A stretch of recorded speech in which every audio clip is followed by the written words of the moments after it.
when you're looking at sets and reps, you're not gonna do 4x8 on bench all at once. You're gonna do one rep at a time, one set at a time. You're gonna take a break.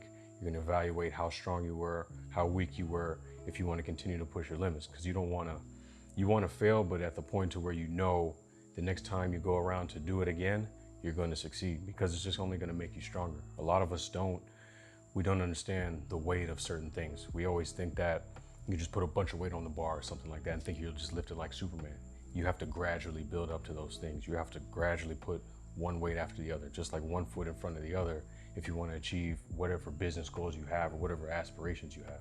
So I would just suggest do it that way and not get discouraged because it's not on your time, which is never on your time. It's always how you progress. There's always going to be a test to see how bad you really want it. You're always going to get that resistance. You're always going to get that opposition that's going to test you. It's going to really test you for a long time. You don't know how long it's going to last, but you have to be persistent. You have to build that endurance so it can help you going forward, because you never know what you're going to run into on your path and on your journey or whatever you're trying to achieve. You don't know who's going to step in front of you. You don't know what situations are going to happen. You don't know what person's going to come into your life to add value or take away.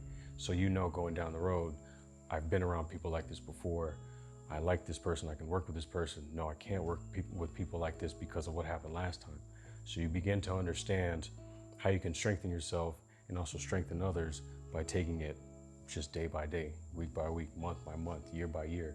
You gradually build up to finally becoming an overnight success per se. And I think that's how you have to go about your process. Player is down, and that's Nolan Carroll. Terrible hit. I think looking at it now, from the whole time from high school to the NFL, I broke my leg 3 different times. Each time was preparing me for a greater task, like to see if I really wanted to continue. When I was in high school, was Mr. Everything, and all of a sudden it was taken away from me. And that first time was hard because I never experienced something like that. So for me to be that helpless, for me to not be in control, I had to learn how to just sit still and let things happen. I had to learn how to lift my leg up again. I had to learn how to get my quad muscles back, my calf muscles. I had to learn how to use my toes again. I had to learn how to walk again. I had to learn how to build my muscles up just to get back to this. And when I went into college, same thing happened again. But I was more prepared for it because I had been through it once. So when I was on the field, when we played, I can't remember who it was, and I knew my leg was broken. I told myself on the field before anybody got around me that my leg is broken. It's gonna take me like 6-7 months to get back. It starts tonight.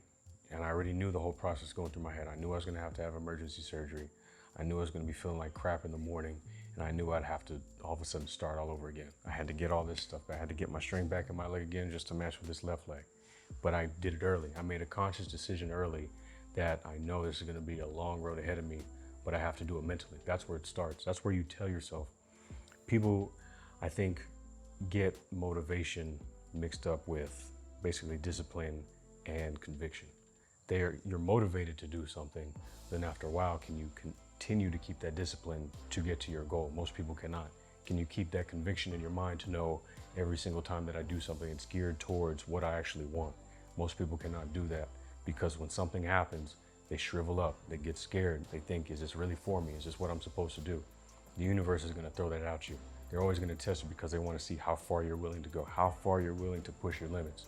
And when you do that and you keep proving to the universe, I'm ready for this, they'll tell you, okay, that's cool. I've seen it once, let's try it again. Oh, I've seen it, okay.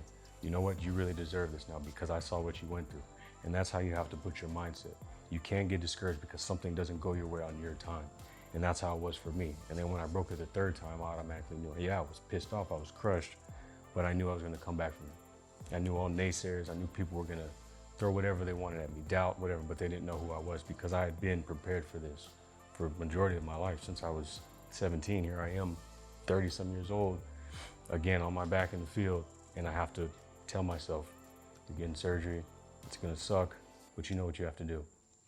And I did it again. It's in a sense, that same mountain you have to climb. You just have to look at it that way, and it's step by step, trying to get everything back again to match this leg. And then you have to push it some more because it just doesn't stop there. You gotta keep going just to maintain, sustain, to get better. And that's where pushing your limits comes from. You don't ever let anybody set the limitations for you. You don't ever let somebody tell you what you can and cannot do, because they are not you. They don't live your life. They've never been through what you've been through. So don't let them influence your mindset. If they want to tell you that, let it go through one ear and out the other. But at the end of the day, you know they don't live your life and you don't live their life. So they should never have an input in it. Now, if they're trying to help you out, that's one thing. But when they become doubters and they go against you, that's another thing. That's when you have to cut them off. But you always want to set your limits. You always want to push the envelope to see how far you can go, because the possibilities out of whatever you decide to do, it can become imaginable. It's whatever you decide to set yourself at and what you decide to do to get there is going to ultimately help you and give you your reward.